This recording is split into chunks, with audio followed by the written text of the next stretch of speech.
Si hay una figura que representa con claridad al hombre moderno, es Blaise Pascal. Por una parte, hereda del Renacimiento esta cualidad de visitar prácticamente todas las disciplinas del saber disponibles. Era un inventor, era un matemático, era un físico, era un filósofo y era un teólogo. Todas esas cualidades Pascal las encarnaba de manera precisa y además representaba de alguna manera los más altos ideales del barroco, y en su filosofía podemos ver encarnada la disputa entre la reforma y la contrarreforma. Blaise Pascal es sin duda uno de los autores más representativos del periodo, y sin embargo su filosofía es poco estudiada y muy difícil de comprender. Así es que vamos a revisar con detalle algunas características de su pensamiento para poder entender la influencia que tuvo en algunos autores posteriores.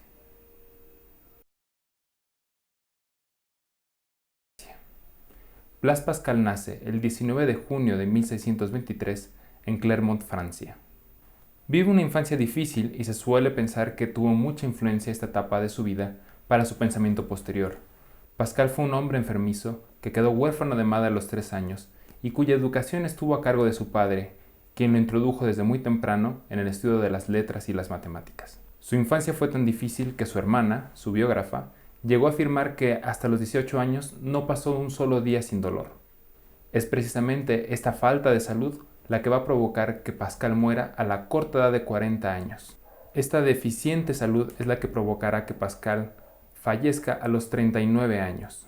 Es sin duda el autor de los que vamos a estudiar que menos años vivió.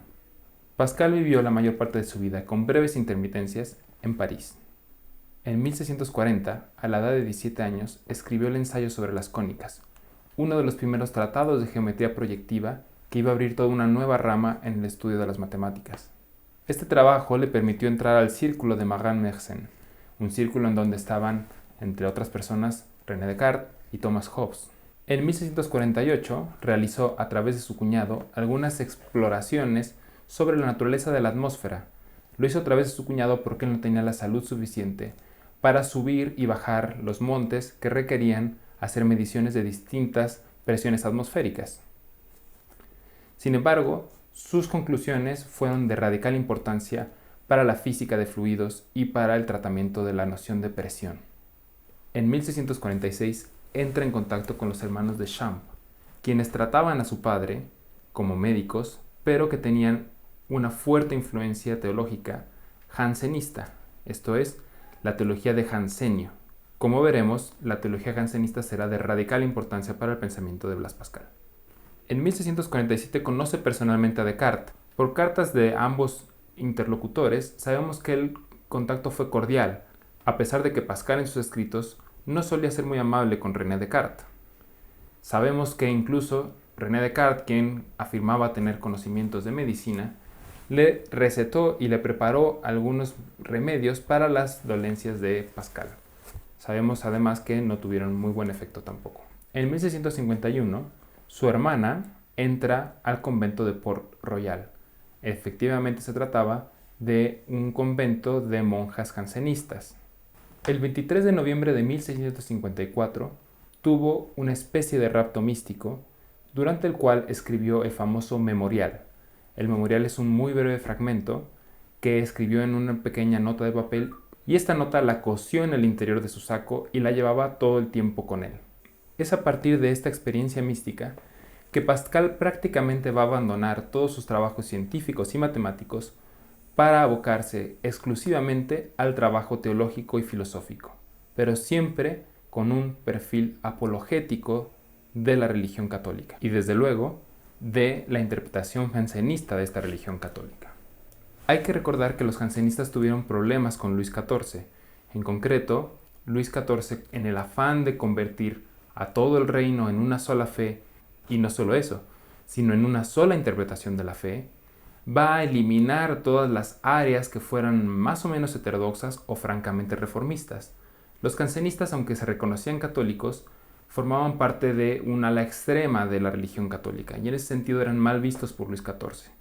Su solución fue desalojarlos de Port Royal y exiliar a la orden de los jansenistas. Así, entre 1656 y 1657, Blaise Pascal va a desarrollar sus famosas cartas provinciales. Se llaman así porque suponen ser unas cartas de una persona que vive en París dirigidas a alguien que vive en la provincia francesa. La idea es que este personaje le está explicando a su amigo provinciano qué es lo que está sucediendo en Port Royal y las injusticias a las que se han visto sometidos los jansenistas. Es un texto principalmente apologético y fundamentalmente teológico.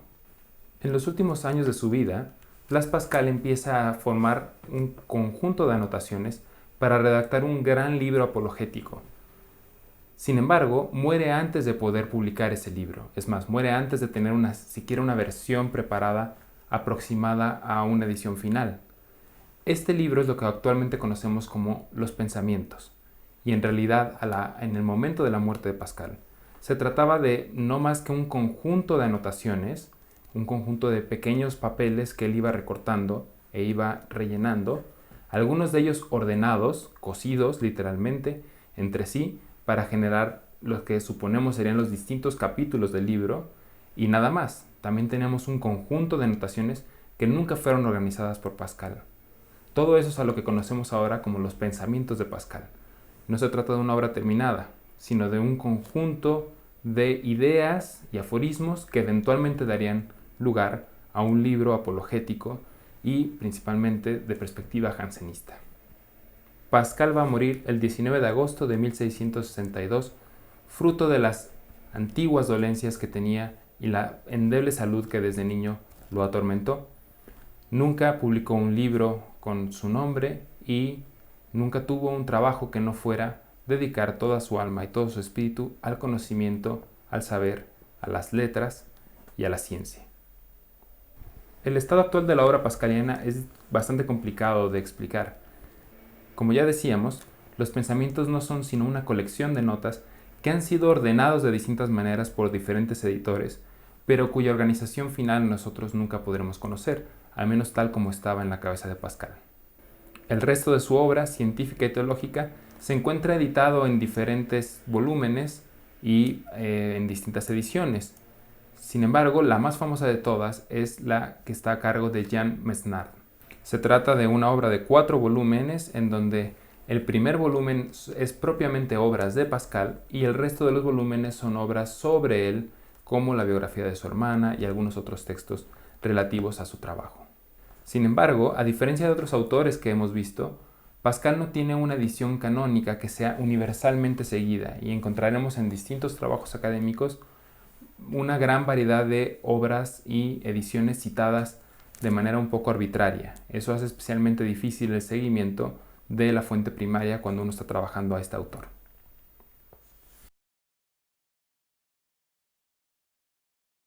Como con el resto de autores, tenemos que partir de la pregunta por el método. Siendo Pascal un moderno, va a también tener una doctrina que se relaciona con el tema de cómo accedemos nosotros al conocimiento. Lo primero que hay que decir es que en esto Pascal es sumamente crítico con Descartes. Vemos en uno de los pasajes que nos dice Pascal, Descartes, inútil e incierto. De ese tamaño era el desprecio que sentía Pascal por Descartes, sobre todo a la hora de analizar la metodología que presuntamente Descartes nos propone. Es bien famoso que Pascal abona a la historia de la filosofía un concepto al que pocas veces se recurre, que es el concepto del corazón. Es famosísima la frase y habitualmente muy mal empleada de Pascal cuando nos dice: el corazón tiene razones que la razón no conoce. Se sabe en 1000 cosas. Yo digo que el corazón ama al ser universal naturalmente y a sí mismo naturalmente, según se entregue a ellos, y se endurece contra el uno o el otro a elección. Habéis rechazado uno y conservado otro. ¿Os amáis por la razón? En estos términos uno podría pensar que la aportación de Pascal es agregar una facultad cognoscitiva, pero que tiene más que ver con una especie de asentimiento y que esto está relacionado con la voluntad. Cuando Pascal se pregunta si nosotros nos amamos por la razón, lo que se está preguntando es si no falta una facultad que nos permita dar explicación de ciertos fenómenos que van más allá de lo cognoscitivo. Sin embargo, no es tan fácil ubicar al corazón en esos términos. No solamente podemos decir que Pascal va más allá de lo cognoscitivo y que propone entonces una facultad como la del corazón, porque en muchos pasajes a lo largo de los pensamientos también vincula al corazón con las cualidades cognitivas y con las facultades que nos permiten conocer. En distintos textos nos dice que conocemos la verdad no solo por la razón, sino también por el corazón. Entonces es una facultad propiamente cognoscitiva. En otros textos va más allá y nos dice que es el corazón lo que conoce los primeros principios. Y por otra parte tampoco queda claro qué es lo que tenemos que entender por primeros principios en el contexto de la obra pascaliana. Por ejemplo, cuando él se refiere a estos primeros principios, nos pone como algunas instancias la evidencia que tenemos de que no estamos soñando, por ejemplo. Esto es, por decirlo menos, una comprensión muy distinta de primeros principios de lo que estamos acostumbrados a escuchar. También nos dice que el conocimiento de los primeros principios es como aquel que tenemos de que existe el espacio, el tiempo y el lugar. Nuevamente, es una noción muy extraña de primeros principios. Uno podría pensar que está en sintonía con la tradición aristotélica al decir que hay una especie de conocimiento de los primeros principios, una facultad especialmente enfocada en estos y que en el caso de Pascal le llamamos corazón, como en la tradición aristotélica se le conocía al nous. Sin embargo, como hemos dicho, los primeros principios no parecen ser exactamente lo que pensaba Aristóteles, sino que tiene una especie de idea de ellos como cosas que son intuitivas. Y en ese sentido parece que se conecta más bien con la intuición cartesiana, aunque Pascal nunca reconocerá que Descartes tuvo la sutileza para encontrar esta facultad de la intuición. No le faltaba razón. Pascal no conoció las reglas para la dirección del espíritu, donde vemos que Descartes es absolutamente claro de que la deducción no es la única estrategia que tiene la mente para conocer las verdades, sino que cuenta además con la intuición.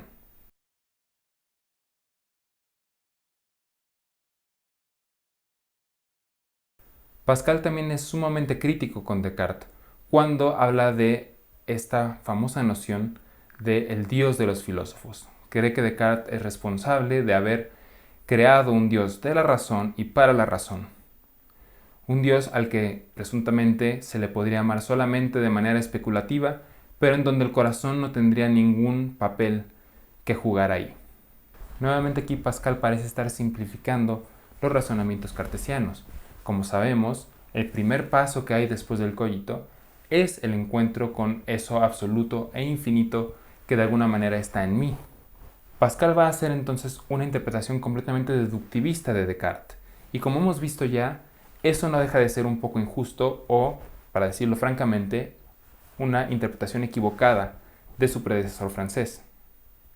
Se podría argumentar sin duda que el corazón pascaliano va mucho más allá que la intuición cartesiana, porque de alguna manera implica un asentimiento y ese sentimiento toca a la voluntad o a lo que en sentido clásico nosotros llamamos voluntad. Sin embargo, dado que la intuición cartesiana está completamente adherida a la noción de certeza, también encontramos en ella una especie de asentimiento que es concomitante a la facultad cognitiva que llamamos intuición. Entonces en realidad no parecen estar tan distanciados el corazón y la intuición, a pesar de que Pascal pretende estar enfrentando su noción de corazón a la nociología cartesiana. Sin duda alguna, uno de los temas más interesantes en Pascal es la noción de infinito. Es probablemente en los textos sobre el infinito donde vemos una pluma mucho más audaz de parte de Pascal y encontramos las provocaciones más interesantes de su obra. Pascal nos invita a imaginarnos un insecto, pero en ese insecto hacemos una especie de viaje hacia adentro, una especie de zoom continuo que nos va a llevar a descubrir que dentro de este insecto hay también una especie de universo interior, que vea en él, en el insecto, una infinidad de universos, cada uno con su firmamento, sus planetas, su tierra, en la misma proporción que en el mundo visible. En esta tierra, animales y finalmente cirones, en los cuales se encontrara lo que han dado los anteriores. Dentro de este bicho, dentro de este insecto, hay también planetas y dentro de estos planetas hay insectos y dentro de estos insectos hay universos enteros con sus planetas y sus insectos y sus universos y sus planetas. Precisamente estamos viendo aquí el leitmotiv tan particular, tan propio del barroco, según el cual podemos hacer una especie de zoom hacia adentro constante y encontrar así una especie de instancia del infinito. Este viaje fascinante al que nos invita Pascal tiene unas implicaciones antropológicas radicales. El hombre es, bajo esta definición, lo que se encuentra entre dos infinitos, el infinito de la nada y el infinito absoluto, el infinito que es el todo y el infinito que es la nada. El hombre está a una distancia infinita de cada uno de estos absolutos. El hombre es un infinito hacia la nada, pero también es una nada respecto al infinito. ¿Qué es el hombre en la naturaleza? Una nada en comparación con el infinito, un todo en comparación con la nada, un medio entre nada y todo, infinitamente alejado de comprender los extremos, el fin de las cosas y su principio están para él invenciblemente ocultos en un secreto impenetrable, igualmente incapaz de ver la nada de donde está sacado y el infinito en que está sumergido. Pascal reconoce que las ciencias han hecho mucho para evidenciar el infinito hacia afuera, el infinito de lo grande, de lo absoluto. En efecto, son las ciencias las que han mostrado que el universo parece no tener fin. Sin embargo, su ceguera respecto al infinito hacia adentro, respecto al infinito de lo pequeño, ha generado que haya un gran optimismo sobre la posibilidad que tenemos de encontrar los principios a partir de los cuales podemos realizar un camino de conocimiento para recorrer toda esa parcela, todo ese gran prado que es el saber. Esta es una clara crítica a Descartes y a todas las filosofías que se pueden considerar principialistas. En el fondo, ellas son ciegas de que no se puede acceder tampoco a los principios del conocimiento. Así como no se puede alcanzar lo infinito hacia afuera, el infinito absoluto, tampoco podemos partir de ningún principio que sea estable, porque bajo esta perspectiva, todo es resoluble en instancias ulteriores. Es una crítica desde luego también al atomismo, porque todo, incluso los átomos, están a su vez conformados por otras partes y otros elementos y no encontramos ninguna partícula de materia que pueda ser considerada un elemento principal. Pero también es una crítica en sentido epistemológico, y aquí es Descartes el que sale peor parado a partir de esta objeción. Lo que encontramos en Pascal es una especie de pesimismo epistemológico. La única ventana que queda abierta bajo este tratamiento es la idea de que nosotros de alguna manera somos también instancias del infinito. El infinito, en concreto Dios, nos es absolutamente ajeno. Hay una distancia infinita entre nosotros y ese absoluto. Sin embargo, nosotros también somos una instancia del infinito. Y es en ese punto donde se rescata un mínimo de optimismo epistemológico, porque yo también ya soy un infinito, aunque esté a una distancia infinita de aquel absoluto. Como el más puro barroco, yo logro ser un espejo de la divinidad. Pero a pesar de ser barroco, a pesar de ser contrarreformista, es jansenista, es decir, está muy cercano al espíritu protestante que precisamente lo que niega es que hay una posibilidad de espejear esa divinidad en lo material, en lo sensible. Y en ese sentido es mucho más pesimista que la mayoría de las tesis contrarreformistas de la época.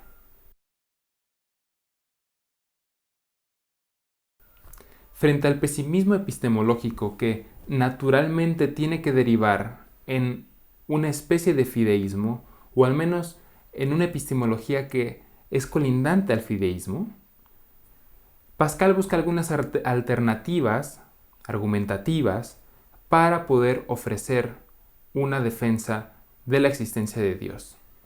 Nos encontramos ante un fideísmo que parece proponer más una especie de salto al vacío, más bien una especie de apuesta ciega, dado que no tenemos las condiciones cognitivas para poder llegar a una conclusión estable sobre la existencia o la naturaleza de Dios.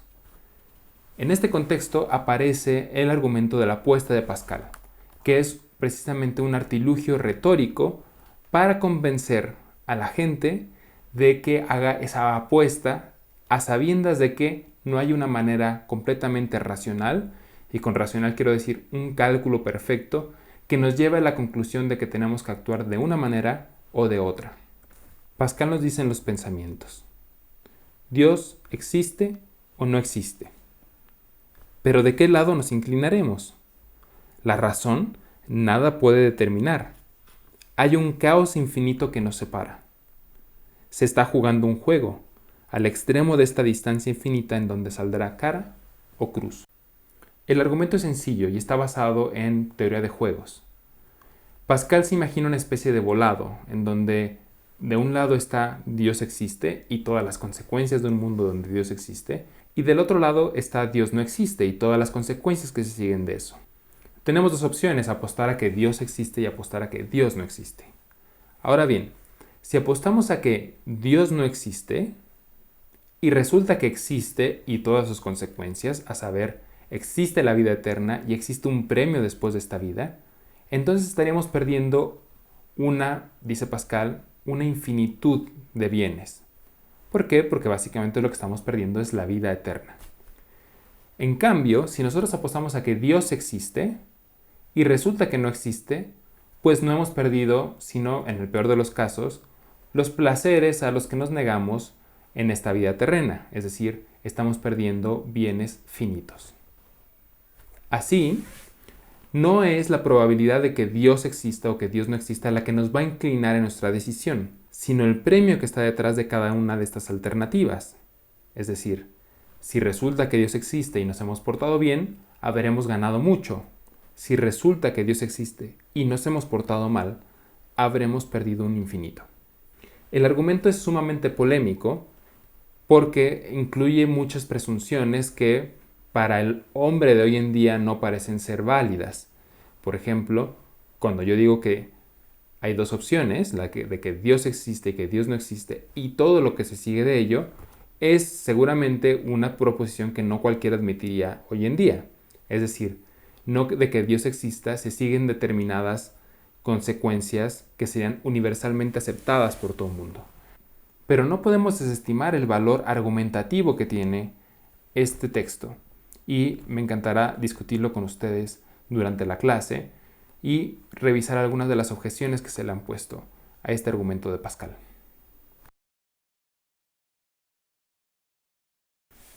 Finalmente llegamos al punto de la antropología de Pascal, un punto en donde sus aportaciones son fundamentales y son inspiradoras para muchos otros autores.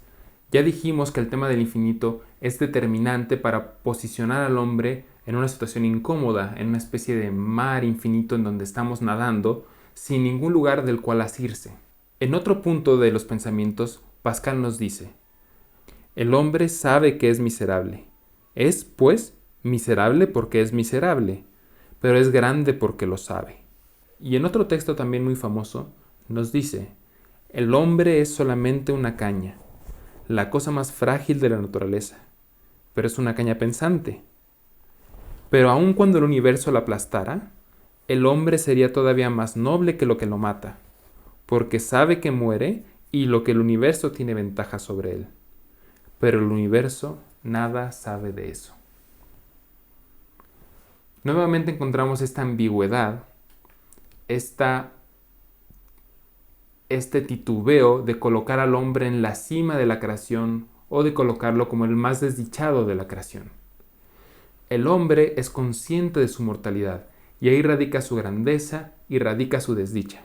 Esto tiene consecuencias en uno de los pasajes más retóricos y más entretenidos de todos los pensamientos. Me refiero a los textos que hablan sobre el divertimento. Pascal habla sobre la diversión justamente como un síntoma de este estado inestable, desdichado y continuamente evadido por el hombre. Pascal hace una especie de estudio antropológico de qué es la diversión o qué es la distracción. Estamos hablando de diversión en el sentido coloquial de hoy en día, algo me divierte, pero también diversión como algo que me diverge, algo que me desvía la atención de algo en particular. Y en este caso eso particular parece que es nuestra misma condición finita y nuestra misma condición de mortal. Cuando lean los textos, leanlo con mucha atención y relaciónenlo con esta idea de que estamos en un infinito y que estamos a la deriva y que estamos perdidos y que antropológicamente tenemos una vía para evadirnos de esa condición, y esa condición es el divertimento. No lean ese fragmento como una parte de su filosofía moral, No nos está diciendo lo que está bien y lo que está mal. Si está bien irse de casa y estar constantemente buscando cosas que nos evadan, sino nos está dando una condición del ser humano. Es una condición psicológica que Pascal brillantemente anticipa y que va a ser explotado después por muchos otros autores. Pensemos en Freud, pensemos en Schopenhauer, pensemos en el mismo Heidegger o en Kierkegaard. Bien, pues esto ha sido todo sobre Pascal. Como verán, hay muchísimo que investigar y muchísimo que decir sobre cada uno de los temas. El hecho de que se trate de una obra fragmentaria, la de los pensamientos, nos da pie a hacer investigaciones muy detalladas de qué es lo que quiere decir Pascal. Pero al mismo tiempo estamos un poco carentes de herramientas para poder reconstruir como un sistema su pensamiento. Es mucho más fácil y a veces mucho más fructífero pensar en su filosofía como un conjunto de provocaciones que despiertan el interés filosófico como muy pocos autores en la historia de la filosofía. Así que yo los invito a que los lean con mucho cuidado, con mucha paciencia y con mucho gusto lo discutimos en clase. Nos vemos hasta entonces y en el siguiente video.